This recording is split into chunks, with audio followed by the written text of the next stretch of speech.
Merci beaucoup Géraldine. Alors avant de commencer, je voudrais vraiment adresser mes remerciements à Géraldine et à l'Université de Nouvelle-Calédonie de m'avoir invitée et de me permettre de découvrir depuis quelques jours. J'y prends beaucoup de plaisir, ce magnifique territoire qu'est la Nouvelle-Calédonie. Alors je vais vous parler pendant quelques minutes du droit. Que peut le droit face à ce phénomène, à ces phénomènes du changement climatique. Mais en réalité, avant de vous expliquer que peut faire le droit, je vais essayer de vous montrer que le droit, alors entendu de manière très large d'abord, est lui-même affecté par les changements climatiques. Lorsque l'on aborde la question du droit, on pense tout de suite, immédiatement, que le droit va offrir des solutions face au changement climatique.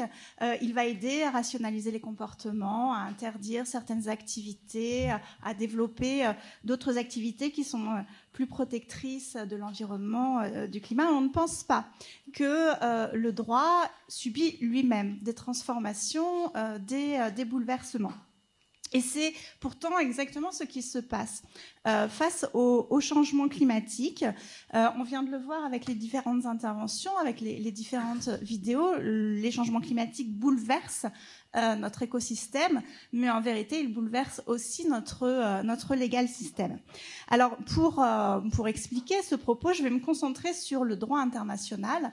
D'abord parce que c'est le champ du droit que je connais le mieux, et puis ensuite parce que c'est au niveau du droit international que l'action contre les changements climatiques doit d'abord se développer. Hein. C'est un enjeu global qui concerne l'ensemble des États, l'ensemble de la planète, et donc la solution attendue, en tout cas les réponses attendues, doivent être définies au niveau international.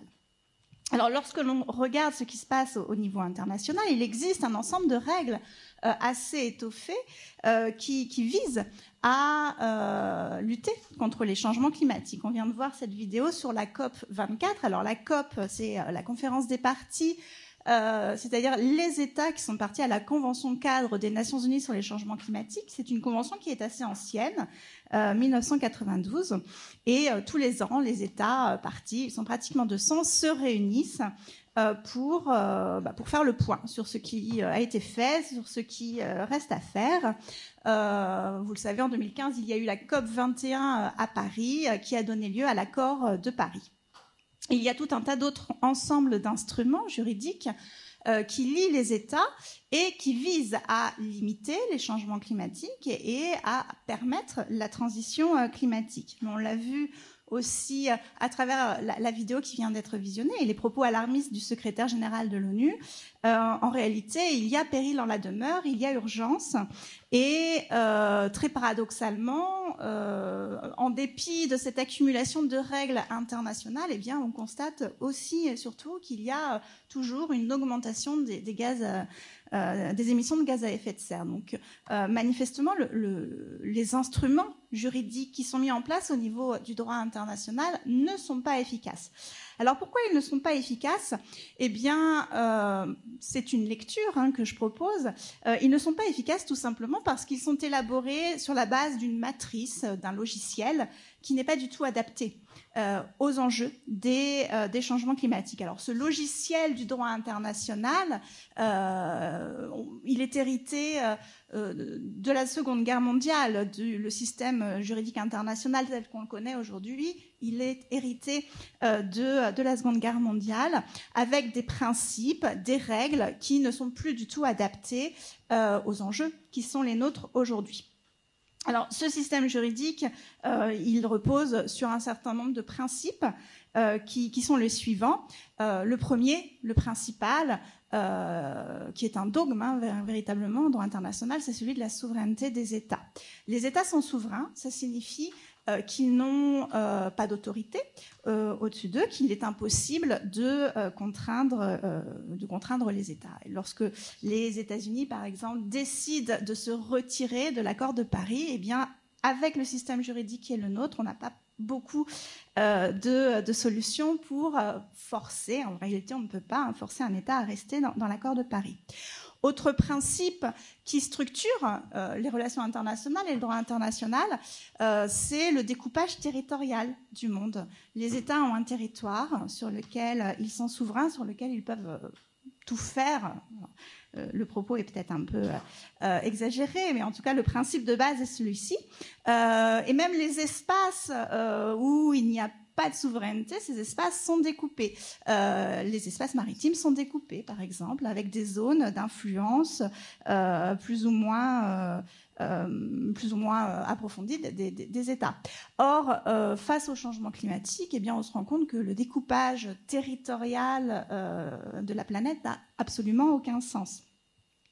Autre principe, je pourrais les énumérer à l'infini, mais un dernier,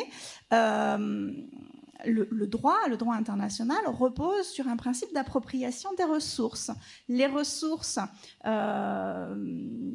minérales, les ressources vivantes appartiennent à l'État sur le territoire duquel elles se trouvent. C'est le principe de souveraineté permanente sur les ressources naturelles. Dans l'absolu, ça signifie qu'un État, s'il souhaite les protéger, les protège, mais s'il souhaite épuiser ses ressources, il peut le faire aussi. Et bien évidemment, il y a un certain nombre de ressources qui ne présentent un intérêt non pas uniquement pour l'État sur le territoire duquel elles se trouvent, mais pour la planète tout entière.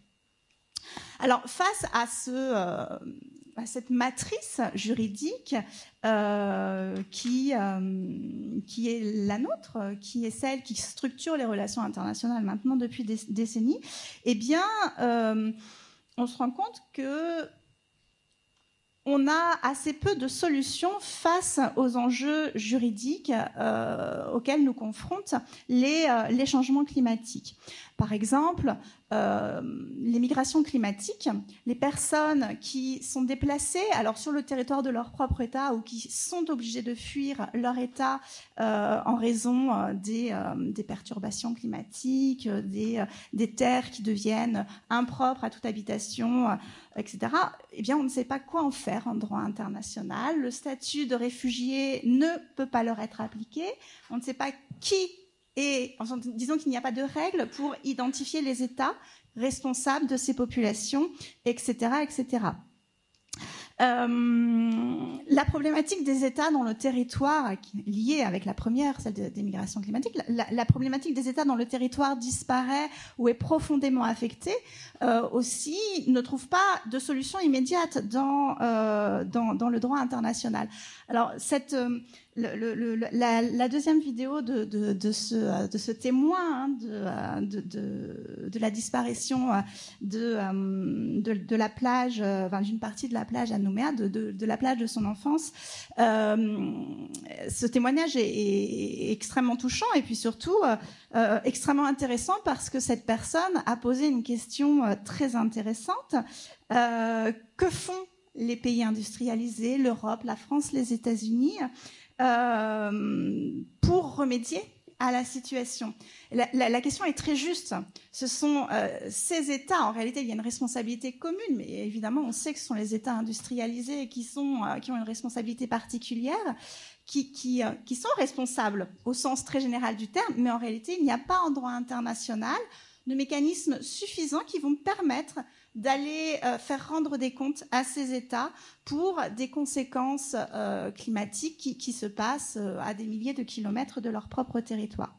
Donc voilà, encore une fois, ces questions, ces insuffisances du droit international, je pourrais les décliner à l'infini, mais je pense que l'idée est comprise.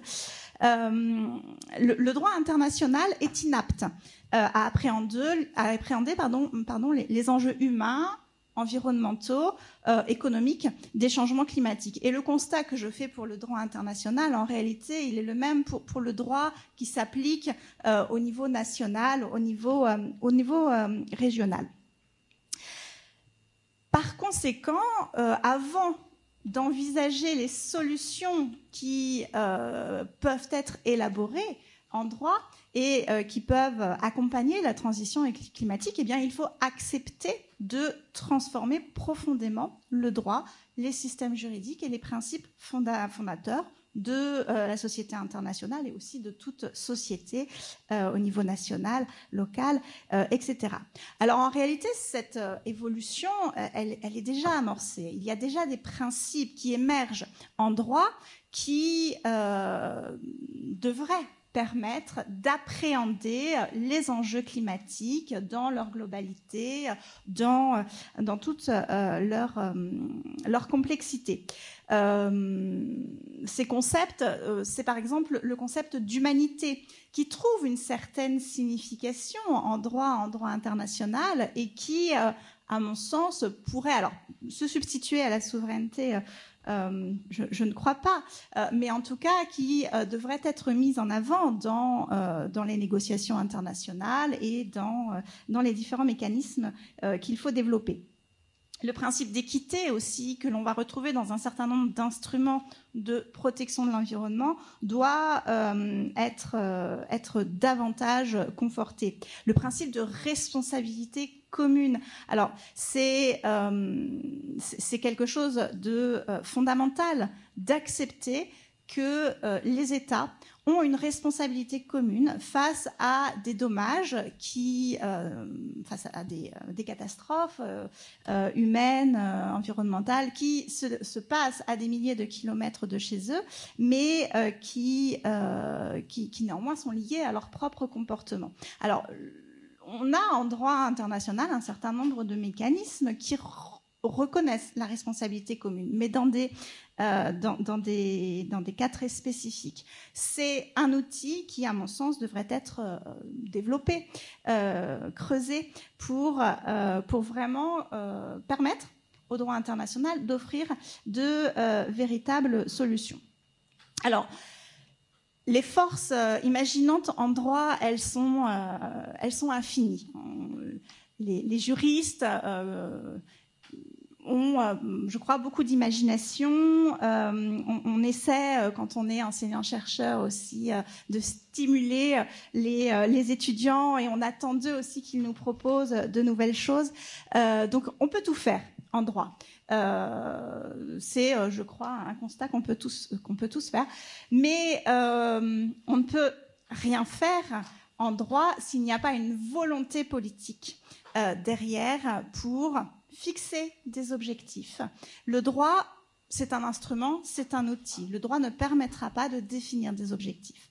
Donc, je crois que ce qu'il faut retenir, en tout cas, moi, c'est ce que j'essaie ce dont j'essaie de me convaincre, c'est encore une fois que le droit est un vecteur qui doit permettre de trouver des solutions et que il a des potentialités assez grandes, mais qu'il faut une volonté politique pour mettre en œuvre ces différents instruments. Et cette volonté politique, alors tout à l'heure, Géraldine, tu disais, ce sont effectivement les décideurs politiques qui ont cette responsabilité principale, mais il faut aussi l'envisager beaucoup plus largement, je crois.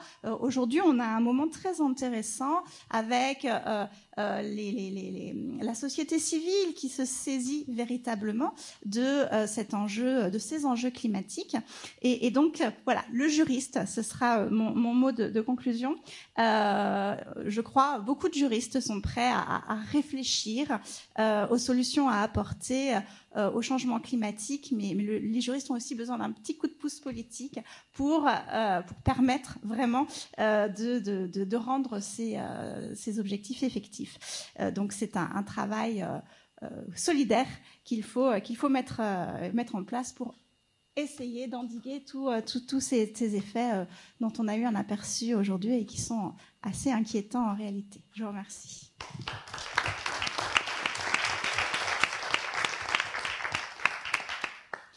Merci beaucoup.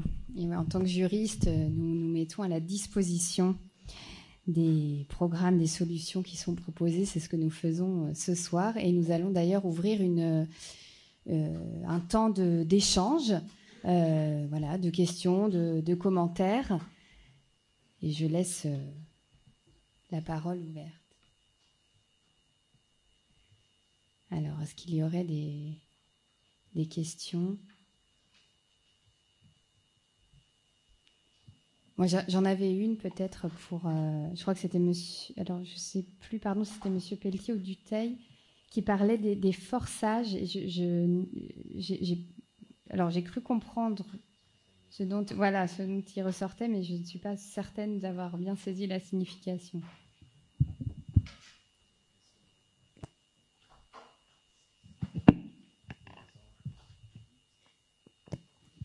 Bonjour. Oui. Un forçage, c'est ce qui... en fait, le modèle est libre d'évoluer comme il lui entend, suivant des principes physiques et chimiques. Et le forçage, c'est la seule chose qui va contraindre le modèle, en fait. Donc les deux forçages pour les modèles climatiques, les deux seules forces qui contraignent en fait ce modèle, c'est le rayonnement solaire et les émissions anthropiques. Après, les modèles évoluent librement, en fait. C'est des contraintes. Merci. Alors, il y a une question ici. Bonsoir. Du coup, je voulais savoir s'il existe un statut pour les gens les déplacés environnementaux. Du coup, est-ce que on les appelle comme ça, ou les réfugiés environnementaux? Alors, dans le langage courant, effectivement, on parle de réfugiés climatiques, de déplacés environnementaux, climatiques, etc. Du point de vue strictement juridique, le qualificatif de réfugié ne convient pas à ces populations, tout simplement parce que le statut de réfugié, il est encadré par certains instruments, la Convention de Genève de 1951, qui ne couvre pas cette situation d'une personne qui est obligée de fuir son pays. Alors fuir, c'est pas tout à fait le mot, mais qui ne peut plus vivre sur le territoire de son État et qui doit se trouver un refuge sur un autre territoire. À plusieurs reprises, il a été question d'ouvrir une nouvelle négociation pour amender la Convention de Genève. Mais cette hypothèse a toujours été rejetée. Donc aujourd'hui, ce qui se passe avec ces personnes, alors en réalité, une grande partie, pour le moment, une grande partie des personnes qui sont des déplacés climatiques restent sur le territoire de leur état d'origine. Alors ça induit un stress territorial extrêmement important, puisque la population, la densité de population se concentre sur une partie seulement du territoire. Mais pour les personnes qui sont obligées de fuir leur État et de trouver refuge dans un autre État, alors les habitants des îles dans le Pacifique, eh bien... Pour le moment, ils sont accueillis par d'autres États sur la base d'accords entre les États. Mais voilà, c'est des solutions au cas par cas qui sont élaborées, mais ça ne pourra pas être, ça ne peut pas être une solution pérenne en réalité. Donc le statut du déplacé climatique, il reste à être écrit en fait, à être créé. Oui, si je peux, c'est exactement ça, pour renforcer ce que vient de dire Madame Robert Qnd. Dans le statut de la Convention, la Convention de Genève, pardonnez-moi, un des motifs de délivrance du statut de réfugié, c'est la persécution en raison de son appartenance à un groupe social. Et alors parmi les critères, il y a celui-ci. On a essayé d'étendre un petit peu cette notion qui était plus flexible que celle de la conviction religieuse ou l'appartenance à un groupe politique. C'est par exemple dans ce groupe social qu'on a réussi à motiver des protections sur la base de l'orientation sexuelle ou lorsqu'on est victime de la traite des êtres humains, mais on n'a pas pu l'assouplir au point d'y inclure des déplacés climatiques, même si ça a été pensé. Et c'est exactement ça. Si on ouvrait aujourd'hui, si on réouvrait la négociation de la Convention de Genève de 51 sur les réfugiés, nous obtiendrions probablement un résultat bien moins protecteur au vu du contexte politique que celui qui est aujourd'hui en vigueur. Oui, j'aimerais juste apporter un petit complément. le regard du météorologue, c'est aussi que finalement, on a du mal des fois à attribuer un événement au changement climatique, de dire c'est sans équivoque, ça c'est dû au changement climatique. Par exemple, on voyait tout à l'heure l'augmentation du niveau de la mer. C'est vrai que par exemple, les îles Salomon, Tuvalu, Tokelau, tout ça, Kiribati aussi, sont exposés à une élévation du niveau de la mer qui est plus importante qu'en Nouvelle-Calédonie. Mais là-dedans, il y a une part aussi qui est due, dans l'élévation du niveau de la mer, à d'autres facteurs de variabilité du climat, de la variabilité décennale, qui est par exemple l'Interdecadal Pacific Oscillation, qui fait que par exemple, durant cette dernière décennie, il y a eu davantage de vents de secteur est au niveau du Pacifique équatorial, et donc davantage d'une masse d'eau plus importante au niveau de cette région.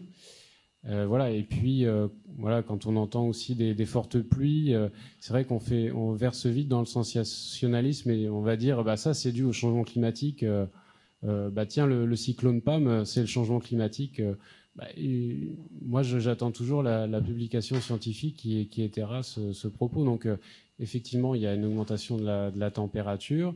Il y a d'autres événements en particulier qui sont un peu sans équivoque, peut-être par exemple le blanchissement du corail au niveau de l'Australie, dans le Queensland. Mais par exemple, ce qui s'est passé en Nouvelle-Calédonie, pour l'instant, il n'y a rien qui permet de dire, je crois, que c'est dû au changement climatique. Donc c'est difficile de dire, ça c'est le changement climatique, donc toi tu es un réfugié climatique, c'est un peu compliqué, je trouve. Bonsoir, Mathieu Buchberger, donc maître de conférence dans cette université. Je vais poser une question de profane, mais il y a quelque chose qui m'interroge quand je vous ai entendu parler, c'est que vous parlez d'augmentation du niveau de la mer qui serait différent selon les lieux. Et ça, j'arrive pas à le comprendre d'un point de vue physique. Donc c'est plutôt une question pour les scientifiques plus que pour les juristes, à moins que les juristes aient envie d'intervenir aussi. Moi, je suis pas un expert sur le niveau de la mer. Moi, mon truc, c'est la température et la pluie. Mais de ce que je comprends, c'est que le niveau de la mer, il y a une tendance générale, et puis régionalement, d'un endroit à un autre, il y a l'enveloppe de l'océan qui se déplace à la faveur de vents, etc. Et notamment, comme je disais, le fait qu'en moyenne, au cours de la dernière décennie, il y a eu davantage de vents d'est sur le Pacifique équatorial, ça fait que il y a de l'eau qui a eu tendance à s'accumuler davantage au niveau des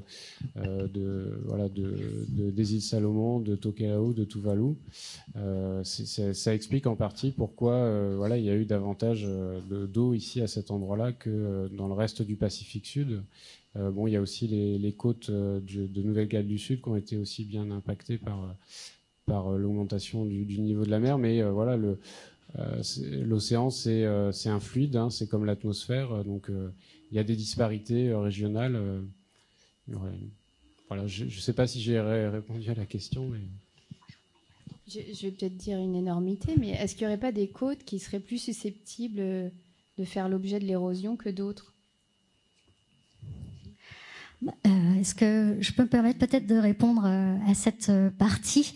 Je suis Mina Villelec, responsable de communication à l'IRD, et je sais que mes collègues qui sont plutôt géologues disent qu'effectivement il y a des augmentations du niveau de la mer, mais qui sont aussi liées au fait que les terres soit sont en train de monter, soit sont en train de s'affaisser en fonction des endroits dans le Pacifique par rapport au pays où on est. Donc des questions de tectonique des plaques qui expliquent que la montée des eaux peut être observée de façon différente d'un pays à un autre et d'une zone à l'autre, en plus de ces phénomènes de bassins d'eau chaude qui se transportent d'un coin à l'autre du bord Pacifique. D'autre part, pour le terme réfugié climatique, je comprends que pour l'instant, au niveau juridique, il n'est pas encore possible de le mettre en place, tout simplement parce que parfois, il peut y avoir des migrations à l'intérieur même d'un pays.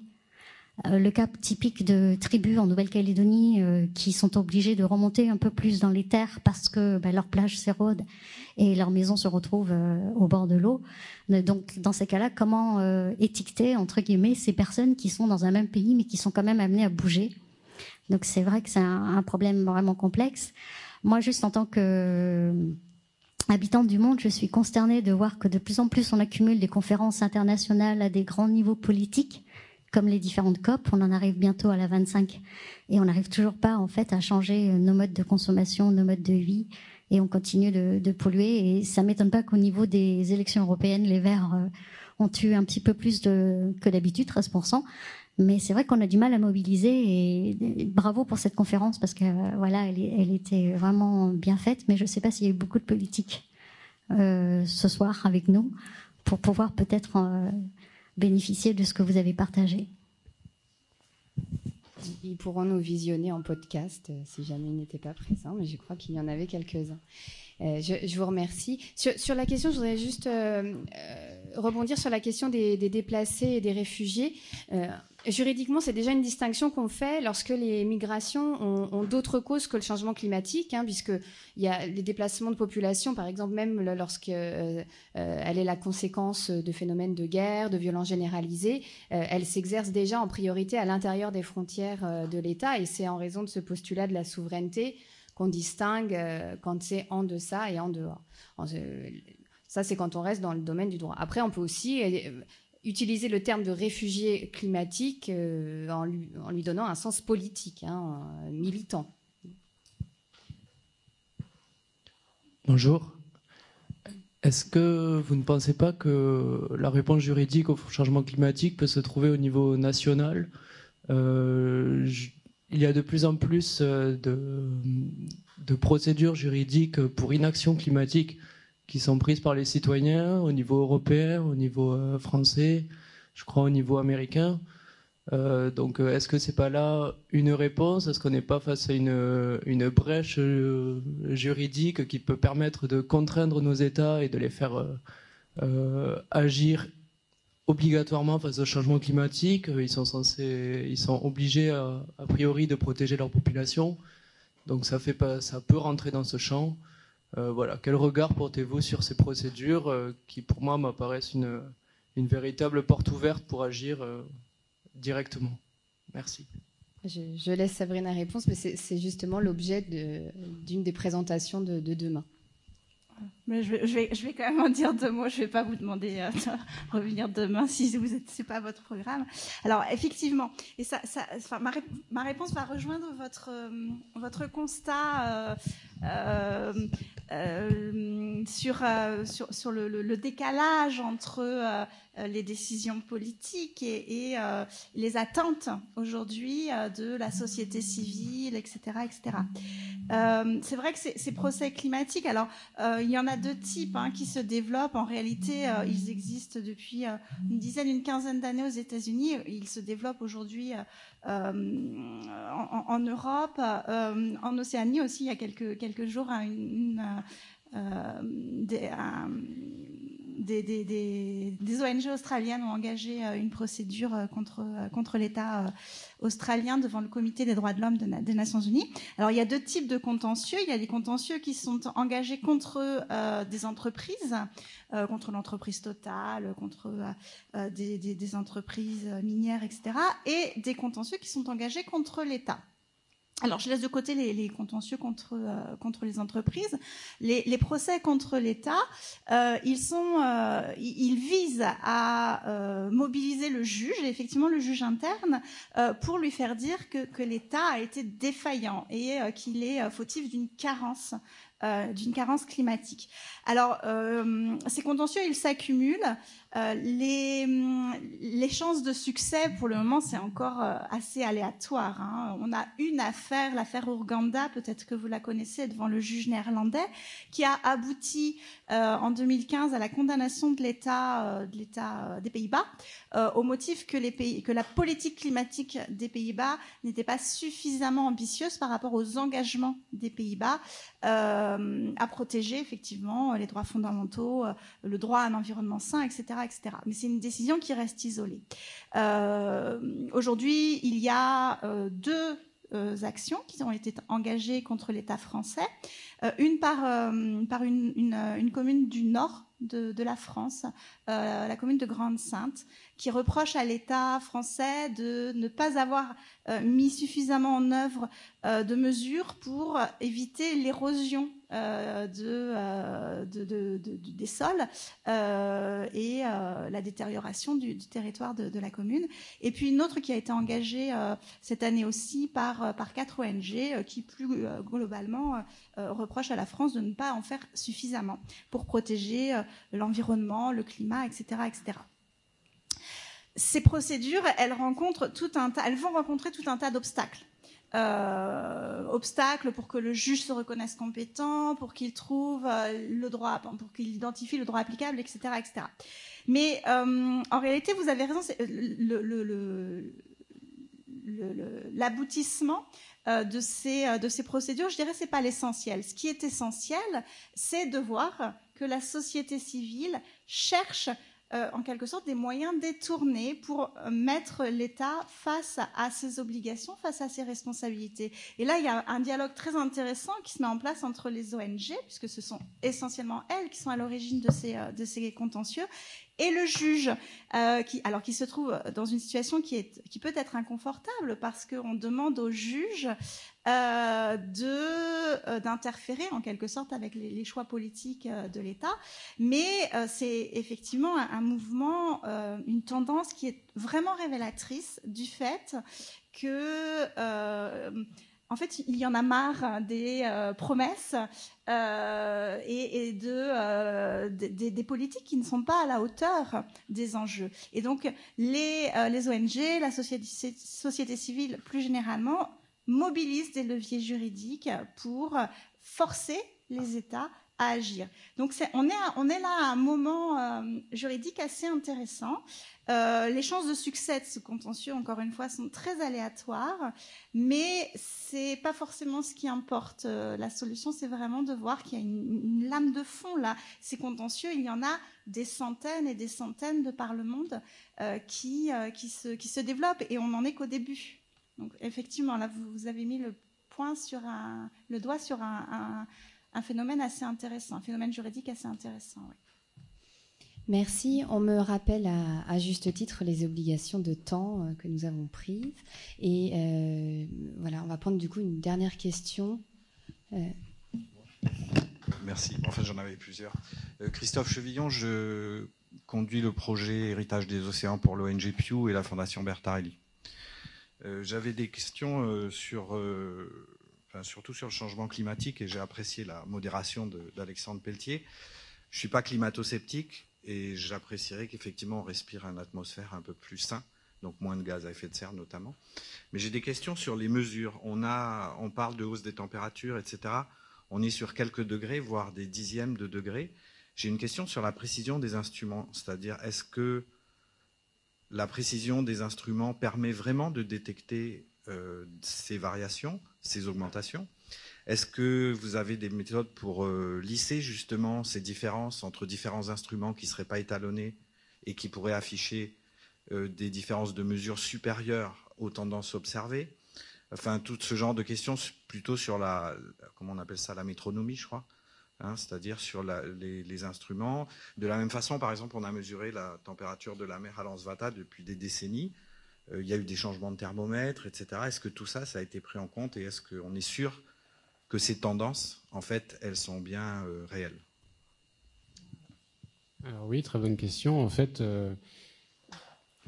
les thermomètres que nous utilisons et qui sont utilisés depuis 1949 en Nouvelle-Calédonie au moins, sont des thermomètres qui sont étalonnés, c'est-à-dire que par rapport à une référence, donc voilà, aujourd'hui par exemple les thermomètres que l'on a, nos sondes de température, elles sont étalonnées à Toulouse au laboratoire de météorologie de Météo France. Donc il y a un thermomètre étalon qui a une précision de plus de quelques centièmes de degrés, enfin c'est extrêmement précis, et c'est quelque chose qui a été fait depuis très longtemps. Après c'est vrai que quand on va changer de capteur, quand on va passer d'une sonde de température automatique, enfin d'une sonde de température, d'un relevé, comme on le voit, hein, la dame, Madame Wright à Chépéné, qui fait ses relevés au thermomètre à mercure.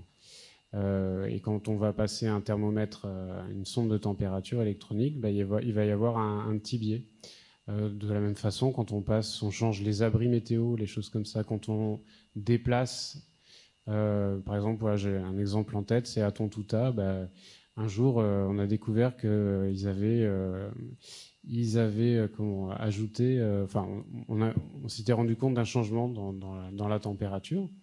Et ce qu'on a découvert, c'est que justement, il y avait une route qui avait été goudronnée pour permettre aux contrôleurs aériens d'amener leur voiture rutilante près du... Voilà, bon, c'est des choses qui arrivent. Et tout ça, c'est des changements, des ruptures dans les séries de données que l'on est capable de détecter avec des méthodes statistiques qui sont relativement bien documentées. Une méthode statistique, alors là, pour le coup, c'est pas de la climatologie, c'est vraiment des mathématiques appliquées. Donc, c'est des méthodes qui s'appellent des méthodes d'homogénéisation des séries de données, de détection des ruptures, des méthodes statistiques très, très pointues qui permettent de repérer des moments où le capteur a été changé. Donc, c'est des choses qu'on fait. Nous, c'est un travail qu'on fait tous les 5 ans. Ça prend à peu près 6 mois de travail pour les 15 séries de données. Donc, c'est assez conséquent.